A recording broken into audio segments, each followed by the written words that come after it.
kasari, meron tayong mako-content ngayon. Dapat hindi ako magbablog ngayong araw. Pero may isang scammer na naman, sigurado ko scammer siya, na pumunta dito.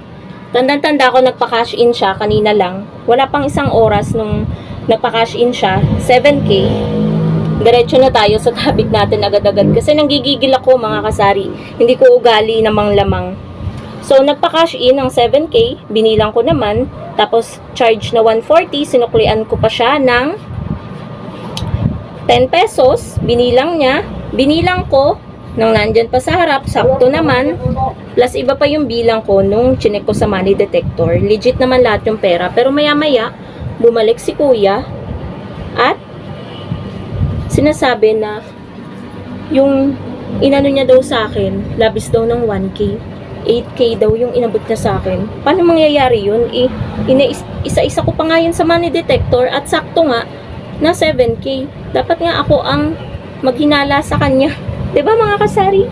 Sabi ko, habang papalayo siya nung umalis na kanina, nung kiniklaim niya, sinasabi niya na 8K daw yung naiabot niya. Sabi ko, kuya, hindi ako para manloko sa halagang 1,000. 'Di ba? Hindi ko para sirain yung pangalan ko sa ganun. Hindi ko nga lang guys napagsalitaan pa ng marami kasi umalis na siya. Nung sinabi kong mamatay man ako ngayon, 7K yun. Sabi kong ganun dun sa lalaki. Sabi ko, kuya, promise, mamatay man ako ngayon, 7K lang yung inabot mo. Tapos umalis na siya. Tapos habang umaalis siya, sabi ko, hindi ako para magloko para sa 1,000. Hindi ko lang nabungangaan ng marami mga kasari. Gawa ng may bumibili kanina. Dito siya nakapwesto. Ayan, may tao. Wait lang guys. Ayan guys, nahinto lang tayo dahil may bumili. So, nandito ako sa tapat ng chiller kasi dito medyo maliwanag. Ayan o. So, nakakagigil mga kasari. Tumaas na naman yung dugo ko. Alam niyo yun, 1K. Hindi ko pa nga yun kinikita sa maghapon. Tapos, gugulangan niya ako ng 1K. Hindi ko ugali talagang manlamang ng kapwa. Noon nga may nagpa-cash in sa akin. Labis din ng 1K. Binalik ko. Minsan nga naiwanan pa yung sukle. Kahit ilang araw pa sila bago bumalik. Binabalik ko pa rin. Kahit piso, 5 piso lang. Binalik ko.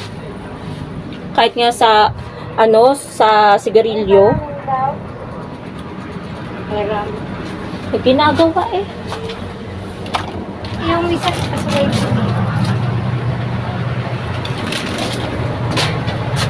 Kita na nagbablog eh. May init tuloy ulo ko eh. Basta guys, hindi ako makapagsalita. Naiinis ako sa ganyan tao. Maalalaman mong scammer kasi first time ko lang siyang makita. Tuwan-tuwa ako kasi sa maghapon. Ngayon lang may nagpa-cash in ng malaki-laki, 7K. Tuwan-tuwa naman ako kasi agad-agad may 140 ako. Tapos, kaya pala nung nahalata ako, nung sinabi ko yung charge na na 140. Parang siya, biglang tumahimik. Hindi ko talaga nakita kung saan papunta, kundi titingnan ko yun kung nakasasakyan ba or kung saang way, pa ganun or pa ganun. Kasi may bumibili, tapos may dumating pa dito na magpapa-Gcash.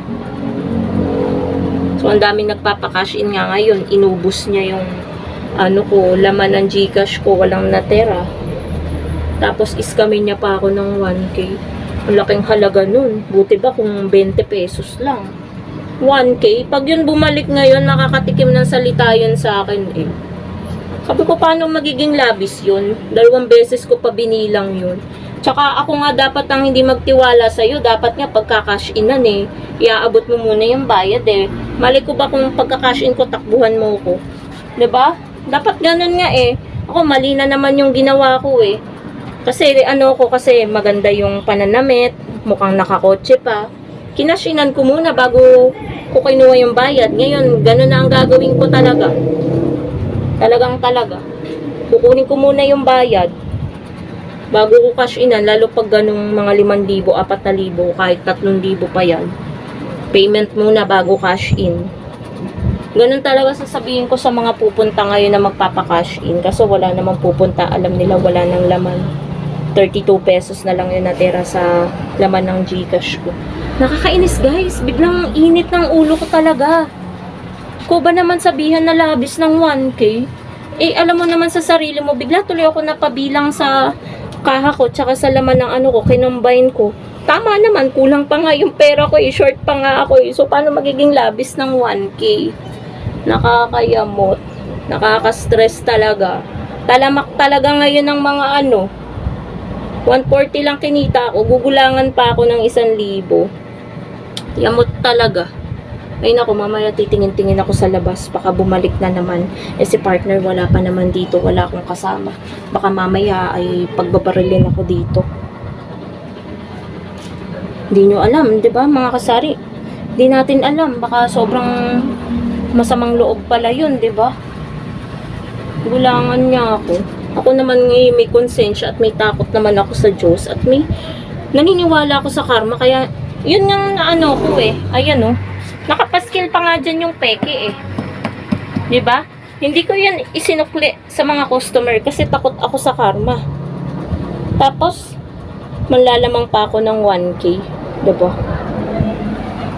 Yun nga ang mga payong na naiiwan dito. Pag may nakaiwan ng payong, minsan cellphone pa, binabalik ko. Ay nako, talaga mga scammer ngayon talamak. Kung yun talagang labis yung bigay niya, hindi siya alis dyan agad-agad sa harap.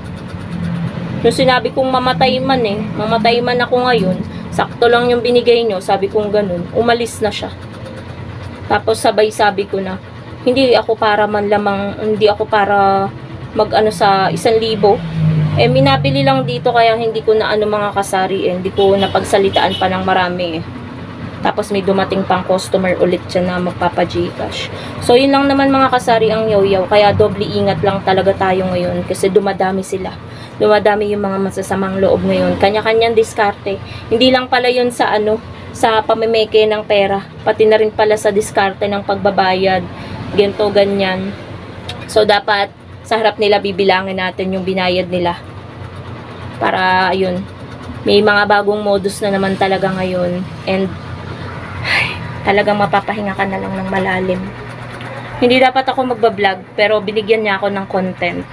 So, ito ay i-upload ko bukas. Kung makakapag-upload, kasi bukas guys, ay sarado ako maghapon. May outing kami. And second outing ko to ngayong summer. Yung nakaraan overnight, nakapagtinda pa naman ako hanggang alas 5 or hanggang alas 3, ganyan, alas 4. Pero bukas talagang maghapon simula umaga hanggang gabi. Panigurado gabi na kami makakauwi kasi medyo malayo-layo yun. So, yung last time kasi Tagaytay lang yun eh. Ngayon kasi parang bukas Batangas kami mag-outing. Medyo traffic pa bukas gawa ng linggo. So, sarado tayo. Pero, okay lang yun mga kasari. At least, makakapahinga tayo sa stress. Ngayon, stress na stress tayo. Kailangan talaga natin ng pahinga dyan sa mga scammer na yan. So, yun lang naman mga kasari ang ating vlog for today.